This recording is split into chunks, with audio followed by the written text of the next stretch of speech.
यहाँ तुम बैठे हो और इस हाल में, ये कहकर भाभी ने तपती निगाहों के साथ मुझे बोला और मुड़कर कमरे से बाहर निकल गई। मैं परेशानी के आलम में सर पकड़कर बैठ गया कि अब क्या होगा, कहीं भाभी किसी को न बता दे, वगैरह वगैरह। इन्हीं सोचों में काफ़ी वक्त निकल गया। फिर मैंने अपना सर झटका और खुद खलामी के आलम में कहा कि जो होगा देखी जाएगी। अब रात के 12 बज चुके थे। तभी कदीर कमरे में दाखिल हुआ। मुझे देखते ही बोला, यार मैं तुझे ही तलाश कर रहा था। चल एक आखिरी काम करना बाकी है, वो निपटा ले, फिर तैयार होते हैं। मैं उठकर उसके साथ चला गया। हम लोग गाड़ी में घर से निकले और सीधा फैज़ाबाद अड्डे की जानिब चल पड़े।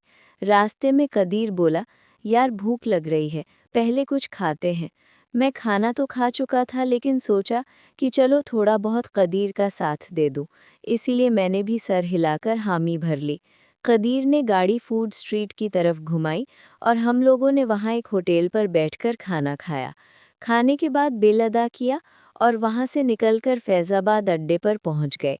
पहले से तयशुदा प्लान के तहत गाड़ी वाले को बड़ी बस समेत साथ लिया और घर पहुँच गए। इसी असना में 2 बज चुके थे। चूंकि बारात की रवानगी 3 बजे की तय थी, तो कदीर फटाफट तैयार होकर आया। हम लोगों ने सब मेहमानों को गाड़ी में बिठाना शुरू कर दिया। मैंने अम्मी और अब्बू को भी सामान समेत गाड़ी में पहुंचा दिया। सब मेहमानों के बैठ जाने के बाद मैंने गाड़ी में नज़र दौड़ाना शुरू की थी। मुझे बेबी या उसकी फैमिली में से कोई भी नज़र नहीं आया। मैं उदास कैफियत में सामने ड्राइवर के पास ही फ्रंट सीट पर बैठने की सोच रहा था कि इतने में एक हल्के नीले रंग की गाड़ी पास आकर रुकी, जिसको एक लड़का चला रहा था, जो कि बाद में पता चला कि बेबी का बड़ा भाई कबीर था। गाड़ी में से बेबी और बेबी के मामा पापा बरामद हुए और उन्होंने बस की तरफ कदम बढ़ाए। मैंने फौरन नज़रें दौड़ाईं तो बस की पिछली साइड पर सारी सीटें खाली थीं। मैं फटाफट जाकर पीछे खाली सीट पर बैठ गया और गर्दन उठा उठाकर देखने लगा। बेबी की वालिदा को शुरू में ही औरतों ने घेर कर अपने पास बिठा लिया, जबकि उसके वालिद को कदीर के पापा और मेरे अब्बू ने अपने पास खींच लिया। बेबी चलती हुई पिछली सीटों की तरफ आई और मुझसे एक सीट छोड़कर अगली सीट पर बैठ गई। उसके साथ वाली सीट खाली थी। दिल तो मेरा चाह रहा था कि मैं वहां जाकर उसके साथ बैठ जाऊं, पर हिम्मत न पड़ी क्योंकि बस में सब लोग मौजूद थे। चुनांचे मैं उठकर बेबी की पिछली सीट पर बैठ गया। इसी दौरान एक नाखुशगवार वाकया हो गया। कदीर और बस वाले की किसी बात पर लड़ाई हो गई, लेकिन सबने समझा बुझाकर मामला रफा दफा किया। कदीर बस में अंदर आया और आके मेरे साथ बैठ गया। सब लोगों के बैठ जाने के बाद कदीर के पापा ने बस वाले को चलने का इशारा किया, तो उसने बस आगे बढ़ा दी। मैं और कदीर कुछ देर बातें करते रहे। फिर कदीर को नींद आने लगी। चूंकि वो सारा दिन कोलू के बैल की तरह भागता फिरता था, अब जैसे ही बैठा तो नींद ने आन पकड़ा। मुझे बताकर कदीर उठा और जाके सबसे आखिरी सीट पर लेटकर सो गया। मेरा ध्यान बेबी की तरफ था, जो कि मुझसे अगले सीट पर बैठी कानों में हैंड फ्री लगाए अपने पापा के मोबाइल पर गाने सुन रही थी। अब मैं सोच रहा था कि कैसे बात शुरू करूं, पर कुछ भी सुझाई न दिया। बस पीछे बैठा उसकी तरफ देखता रहा। वो एक खूबरू और पुरकशिश लड़की थी। उसके छोटे छोटे बाल, जो कि बमुश्किल उसके कंधों तक आते थे, बहुत भले लग रहे थे। मैं इन्हीं सोचों में गुम सोता जागता रहा। रात का सफ़र था तो नींद में सोते जागते ही गुजर गया। जब जेहलम के पास पहुंचे तो मुझे लगा कि बेबी सो रही है। मेरा दिल में आ रहा था कि उसको पकड़ लूं। मैंने हाथ बढ़ाकर उसके बालों को पकड़ा तो उसने यकदम उठकर मेरी तरफ देखा। मुझे देखकर मुस्कुरा दी, लेकिन मुंह से बोली कुछ नहीं। मैं फिर भी कुछ बात न कर पाया। लाहौर पहुंचकर बारात एक बंगले में रुकी। ये सिर्फ तैयारी के गर्ज से जगह मखसूस की गई थी, क्योंकि रात का और लंबा सफ़र था, और वो भी जीटी रोड के ज़रिए। तो सब लोगों की तैयारी करने के लिए इस जगह का इंतज़ाम किया गया था। मैं वहाँ से करीब ही अपनी फुफ्फो के घर चला गया। मेरी फुफ्फो लोग भी पूरी फैमिली के साथ शादी पर इनवाइट थे। मैं वहाँ तैयार हुआ और उनकी फैमिली के साथ ही वापस उसी बंगले में पहुँच गया। फुफ्फो को अम्मी लोगों के पास छोड़कर मैं बाहर लॉन में निकला तो बेबी वहाँ एक चेयर पर बैठी हुई थी। मैं उसके पास जाकर साथ वाली कुर्सी पर बैठ गया। बेबी ने लब कुशाई की।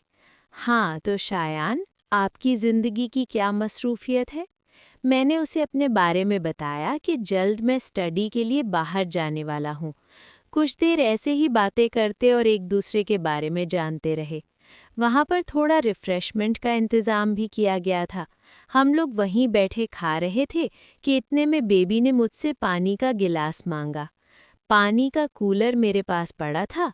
मैंने पानी का एक गिलास भरकर उसे थमा दिया और गिलास थमाते वक्त उसके हाथ को पकड़ लिया। बेबी ने मेरी इस हरकत को देखा और मुस्कुरा दी।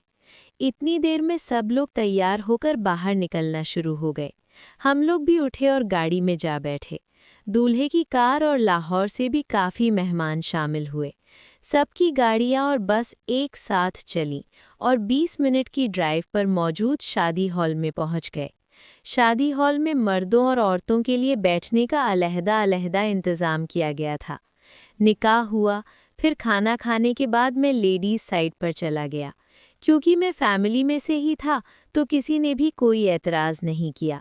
मैंने बेबी को पकड़ा और अपने कज़न से तारुफ करवाया। फिर मैं, मेरा कज़न अली और अली की 2 बहनें, हम लोग एक कोने में बैठ गए। वहाँ इधर उधर की बातें करते रहे। मैंने मौका देखकर बेबी का हाथ पकड़ते हुए कह दिया, तुम मुझे बहुत अच्छी लगती हो, क्या मेरी दोस्त बनोगी? तो बेबी ने मेरे गाल पर चुटकी काटकर कहा, शायान तुम बहुत अच्छे हो और हम दोस्त हैं तो यूं बैठे बातें कर रहे हैं। चलो अभी सब लोग वापसी की तैयारी कर रहे हैं, तुम बस में मेरे साथ ही बैठना, बाकी बातें हम लोग बस में करेंगे। मैंने खुशी में सर हिलाया और उठकर दूसरी साइड पर चला गया। शादी की तमाम रसूमात पूरी हो चुकी थीं। मैं बेबी के साथ दोस्ती के नशे में सरशार वापसी के मुतल्लिक सोच रहा था कि पापा ने मेरे तमाम अरमानों पर पानी फेर दिया। उन्होंने हुक्म सादिर किया कि शायान तुम यहाँ से वापस मुल्तान चले जाओ। मेरे सारे ख्वाब धरे के धरे रह गए, लेकिन क्या करता, मजबूरी थी। घर में अचानक दादी अम्मी की तबीयत थोड़ी ख़राब हो गई थी, सो मुझे जाना था। मैंने बहुत कोशिश की कि बेबी को इस आफत के बारे में बता दूं और उसका कोई कांटेक्ट नंबर ले सकूं, लेकिन कामयाब नहीं हो पाया और बारात वापस चली गई। और मैं चारू नाचार वहाँ से मुल्तान की तरफ निकल गया। घर जाकर दादी की खबरगीरी की। मामूली सा बुखार था, पापा खुद आ जाते, लेकिन दरअसल पापा की अपने मामू के साथ कुछ खटपट थी, तो काफ़ी अरसे से उनकी बोलचाल बंद थी। अब शादी के मौके पर अरसा दराज बाद मुलाकात हुई थी, इसलिए वो खुद नहीं आए और मुझे भेज दिया। 2 दिन बाद पापा भी वापस आ गए थे और दादी की तबीयत भी अब ठीक हो चुकी थी, लेकिन मेरे दिल की कैफियत बहुत ख़राब थी। हर वक्त बेबी के ख्यालों में खोया रहता। इन्हीं दिनों मोहल्ले की 1-2 लड़कियों से हेलो हाय होना शुरू हो गई, लेकिन बात सिर्फ हेलो हाय तक ही रही। मेरी गली में एक दोस्त रहता था जिसका नाम नसीम था। हम दोस्तों में उसके बड़े चर्चे थे कि उसने कई लड़कियां फंसाई हुई हैं और वो उनसे मिलता भी है। एक दिन अपनी बेचैनी से तंग आकर मैंने उससे कहा कि नसीम यार, कभी हमें भी किसी के दर्शन करवा दो। किस्सा मुख्तसर, नसीम ने थोड़ी सी टिचर मचर करने के बाद हामी भर ली। उसके पास चंद ऐसी लड़कियां भी आती थीं जो शक्ल सूरत के लिहाज से तो कोई ख़ास नहीं, लेकिन एक चीज़ जो कमाल थी कि वो अभी जवान थीं। कच्ची उम्र में ही टोटे देख देख कर उनमें आग भरती जा रहे थे और वो बिला मुआवजा किसी से भी मिलने आ जाती थीं। ये 3 लड़कियों का एक ग्रुप था। नसीम ने आहिस्ता आहिस्ता मुझे इस ग्रुप से मुतारिफ करवाया। इन तीनों लड़कियों की उम्र अभी 15 से 18 साल के दरमियान थी। जैसे जैसे मैं उनसे मुतारिफ होता गया, उनकी हरकतें मुझ पर खुलती गईं। अच्छे भले घरानों की लड़कियां इस काम में पड़ी हुई थीं। बिल्कुल ओपन माहौल था उनका। दोस्तों के सारे ग्रुप के पास उनका नंबर था। जब भी किसी का दिल करता, वो उनको मैसेज करके बुला लेता। मैंने उनमें से सिर्फ एक लड़की के साथ दोस्ती बढ़ाई, लेकिन एक दिन किसी ने उनके घर सब बातें बता दी तो वो भी हाथ से गईं। मैं जो कि बेबी को भूला हुआ था, एक दफ़ा फिर शिद्दत से उसकी यादों को याद करने लगा। तभी मेरा कागजात के सिलसिले में रावलपिंडी जाना हुआ, तो मैं सिद्रा भाभी के घर चला गया। वो मुझे देखकर बहुत खुश हुईं और ऐसे मिले जैसे बहुत उदास हों। भाई तब 1 हफ्ते के लिए कहीं गए हुए थे, तो उसी रात भाभी मुझ पर फिदा हो गईं। और फिर क्या था, मैंने उनको साथ लगा लिया और फिर जैसे ही मैं उनको मनाने लगा, तो वो मुझे गालियां देने लगी और बोली, आज मेरा बुरा हाल कर दे। उनकी गालियां सुनकर मुझे पता नहीं क्या हुआ और मैं किसी और दुनिया में पहुंच गया। वो पंजाबी में मुझे बार बार भड़का रही थीं और उनकी बातें सुनकर अब मेरे कान पक गए थे और मुझे भी गुस्सा आ गया था और मैं अपना गुस्सा उन पर निकालने लगा और उसके बाद मैं उसके ऊपर ही गिर गया।